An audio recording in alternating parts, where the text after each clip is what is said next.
Israel को technology के क्षेत्र में एक बहुत ही एडवांस देश माना जाता है। ऐसे में इस समय इजराइल और फिलिस्तीन के बीच में जो लड़ाई चल रही है उसका डायरेक्ट और इनडायरेक्ट असर इस मार्केट पर भी पड़ना तय माना जा रहा है। दरअसल हमास और इजराइल के बीच में शुरू हुई लड़ाई का असर दुनिया भर के बाजार पर दिखने लगा है। अमेरिका शेयर मार्केट पर इसका खासा प्रभाव दिखा है। शनिवार को हमास ने इजराइल पर बड़ा हमला किया जिसमें सैकड़ों लोगों ने जान गंवा दी।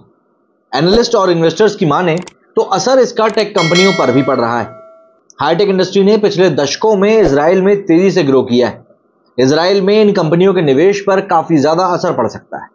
इंटेल इस मामले पर नजर बनाए हुए। ये जानकारी कंपनियों के स्पोक्स पर्सन ने भी दी। अब सीधे तौर पर समझ लेते हैं कि क्या है टेक कंपनियों का हाल इस समय। तो देखिए, इजराइल में इंटेल सबसे बड़ा प्राइवेट एम्प्लॉयर और एक्सपोर्टर है। कंपनी ने कहा है कि इस युद्ध का असर चिप प्रोडक्शन पर नहीं पड़ा है। बता दें कि इंटेल पहली बड़ी कंपनी है जिसने इजराइल में अपने ऑपरेशन शुरू किए। इस साल जून में ही इजराइल के प्रधानमंत्री बेंजामिन नेतन्याहू ने कहा था कि इंटेल देश में $25 अरब का निवेश करने की प्लानिंग कर रहा है। वहीं एनवीडिया ने तल अवीव में होने वाले अपने एआई समिट को फिलहाल के लिए रद्द कर दिया। एनवीडिया आर्टिफिशियल इंटेलिजेंस और कंप्यूटर ग्राफिक्स के लिए चिप बनाने वाली दुनिया की सबसे बड़ी चिप मेकर कंपनी है।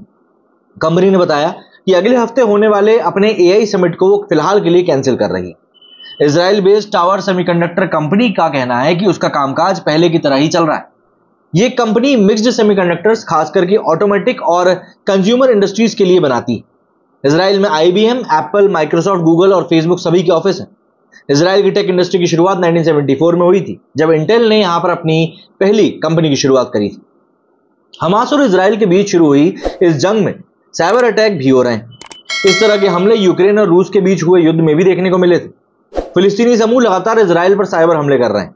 रिपोर्ट्स की माने तो इस जंग में कुछ प्रो इंडियन हैकर्स भी शामिल हो गए जो हमास से जुड़े संगठनों को निशाना बना रहे हैं। रिपोर्ट्स की माने तो प्रो फिलिस्तीनी हैकर्स के ग्रुप ने दिल्ली सरकार की वेबसाइट को निशाना बनाया था। हालांकि अभी वेबसाइट ठीक तरीके से काम कर रही। हमास के समर्थन वाले ये हैकर्स समूह लगातार इजराइल के डिजिटल इंफ्रास्ट्रक्चर को टारगेट कर रहे हैं, लेकिन इनसे एक बात जाहिर तौर पर क्लियर है कि इनका कोई बड़ा व्यापक असर होने नहीं वाला है। लेकिन हाँ, जब ये खबर निकल कर आई थी काफी सारे प्रो इंडियन हैकर्स भी इसमें जुड़ गए हैं, तब लोगों को लगा था कि भाई ये चल क्या रहा है। लेकिन देखिए, ये एक वॉरफेयर का एक नया मैं कहूंगा पॉइंट बन चुका है कि लड़ाई आजकल इस मुद्दे पर भी होने लगी। मेरे सुनिए फिलहाल इतना ही। जय हिंद, जय भारत।